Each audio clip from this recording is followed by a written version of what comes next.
public and private, with a view to constituting a broad-based government powered by an inclusive bipartisanship that will accelerate and turbocharge the radical transformation of not just our economy, but also our country.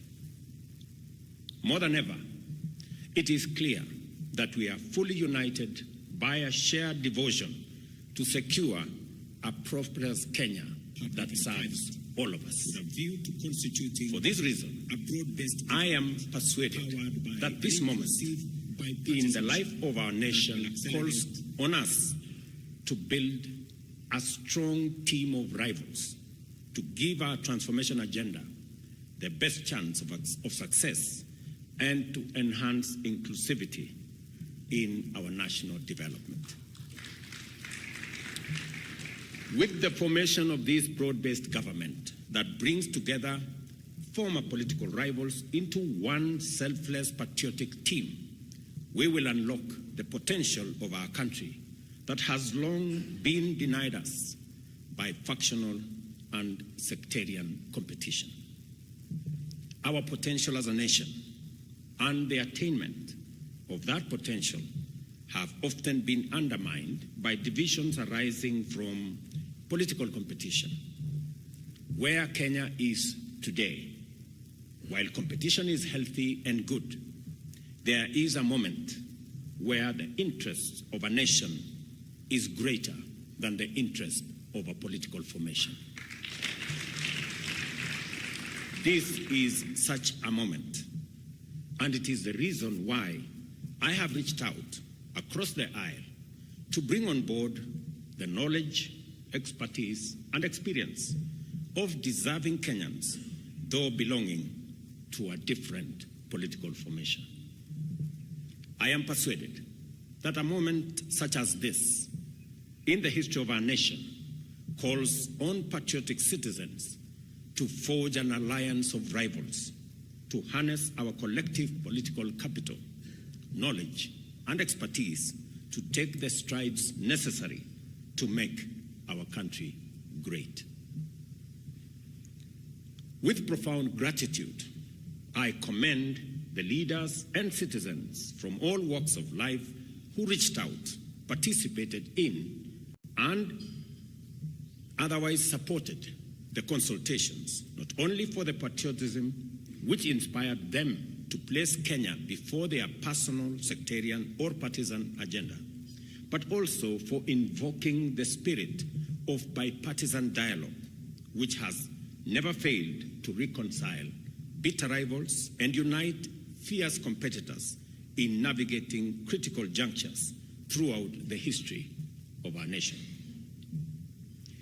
It is this noble spirit, this willingness to negotiate, to listen, to find common ground in the middle of conflict that drew our freedom fighters from the forest to the negotiating table at Lancaster House in London. It is also this wonderful gift that brought together the agitators of the second liberation from the streets to the inter-parties parliamentary group dialogue, and thereafter to the bombers of Kenya, where our constitutional history was properly written. The ability to talk things out also enabled Kenyans to pull the nation back from the brink of an existential precipice and embark on a national accord which gave birth to the institutional dispensation that we are still working to perfect today. Here we are again today, called upon to remember the lessons of history, to live up to the demand of this moment, and set aside our partisan interests in order to show up for Kenya. The work of making our nationhood more perfect through inclusion, unity, equity, and social justice must begin by speaking with each other, listening to one another, and recognizing that every one of us wants the best for this nation. And all of us have a part to play in making Kenya great.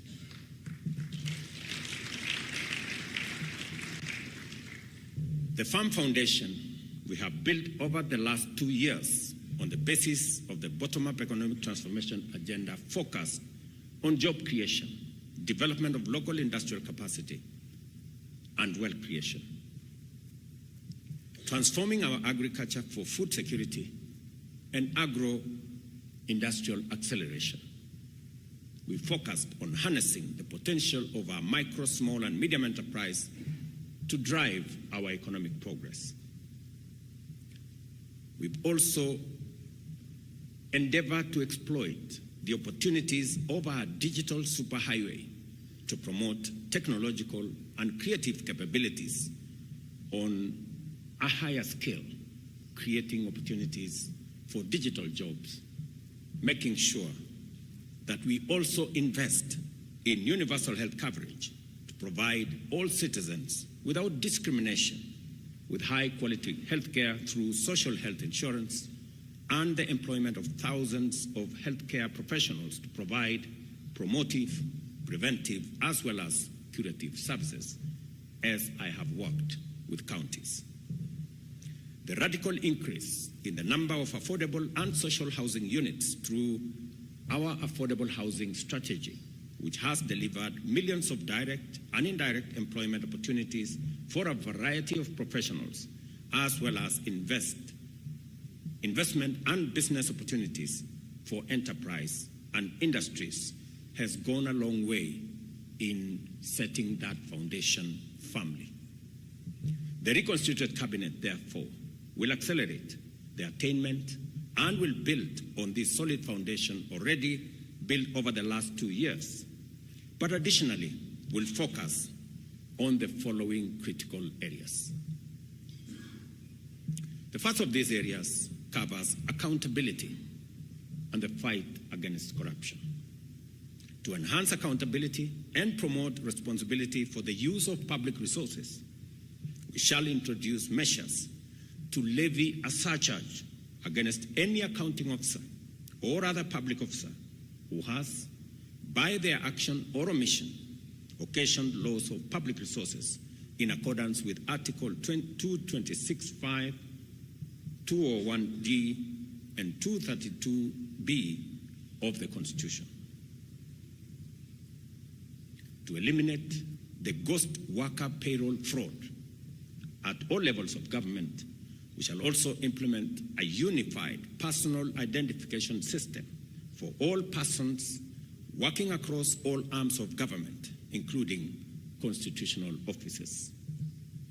Further, Cabinet shall introduce a legal and institutional framework for mandatory and continuous vetting of all public officers. The same framework will provide the repository for wealth declaration across the entire of government under one office. In addition, we shall facilitate expeditious investigation and prosecution of all offenses related to corruption and economic crimes through amendment of the relevant statutes, including the Evidence Act, the Criminal Procedures Code, and provide for their determination of all cases within 6 months. We believe that our war on corruption will be significantly boosted by measures to make it easier and safer for citizens and whistleblowers to come forward and report corruption and economic crimes. And for this reason, the reconstituted Cabinet shall consider relevant amendments to the Witness Protection Act to enhance appropriate incentives and forward the same to Parliament. Further, as I indicated in my earlier address, I have engaged with the parliamentary leadership with a view to expediting the enactment of the Conflict of Interest Bill and expressed my determination to sign a robust, effective instrument into law in due course. I further reiterate my determination to make full use of the opportunities within our legal and institutional structures and systems to consult and collaborate with national justice, law, and order institutions with a view to promoting their efficiency and efficacy in expeditious and conclusive investigations of all active cases within a framework that we are going to agree on. As pertains to the management of public expenditure, I believe that the time has come for us to break new ground. That is why, beginning in the year 2025-2026 financial year, we shall adopt a zero-based budgeting system to reorient budgeting and expenditure frameworks of government. I believe that the time has come for us to break. Similarly, we shall exploit the power of information and communication technology to radically diminish opportunities for corruption, conflict of interest, and abuse of office by digitizing procurement and making it open and transparent. Likewise, we shall initiate a framework to make VAT refund process open, transparent, and accountable, because the immense savings out of this expenditure of public funds will finance investment in productive and transformative economic projects. The reconstituted cabinet will also collaborate with Parliament to develop legislative measures to promote local manufacturing, value addition, and job creation by restricting the importation of those products that can be competitively produced by our domestic industrial capacity. We stand at the beginning of a new chapter of our country's governance and development. The women and men who have been appointed to serve the nation in the reconstituted cabinet have today embarked on a mission that cannot and must not fail. The people of Kenya have made their expectations known in bold terms. They have also made their intolerance for failure, inefficiency, corruption, and ineptitude equally clear.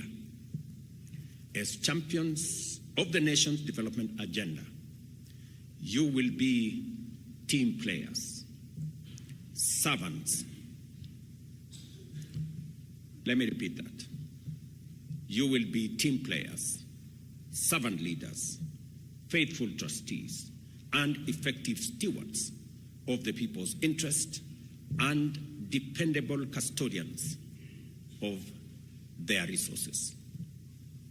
I am confident that each one of you has what it takes to deliver on your mandate and to satisfy the people's expectations. This is important because henceforth, the terms of our contract with the people will remain in sharp focus. We have no choice but to keep our part of it. The privilege to serve in positions of such high responsibility has come to you with an immense duty to do everything in your power to ensure that Kenyans receive the best services from the government efficiently, without discrimination, and without delay. I urge you, therefore, ladies and gentlemen, members of my cabinet, to go forth and from this day focus on delivery and dedicate your time and effort to the implementation of the various strategies, programs, and projects that the nation's transformation demand. I encourage you to make the people of Kenya your first and only priority, and to never let your own interests come in the way of your duties.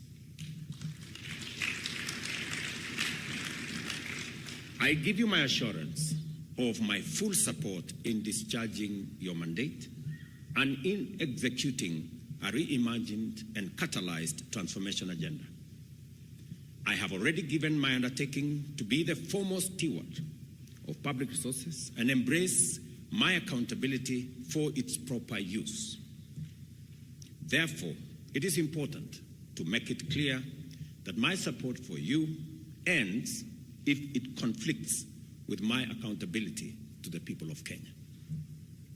Let us therefore work together in doing the right thing, and we collectively will be assured of success.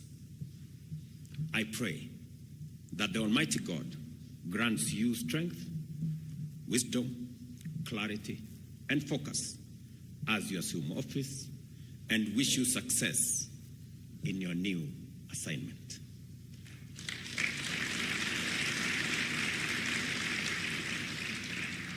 I ask citizens of our great nation to give a chance to these great men and women,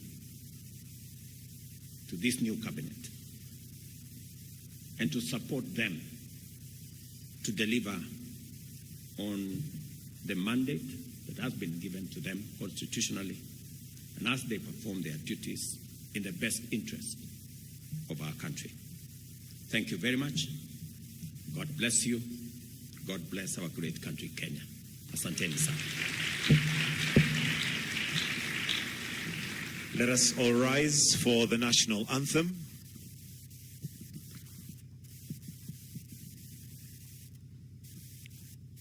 The national anthem.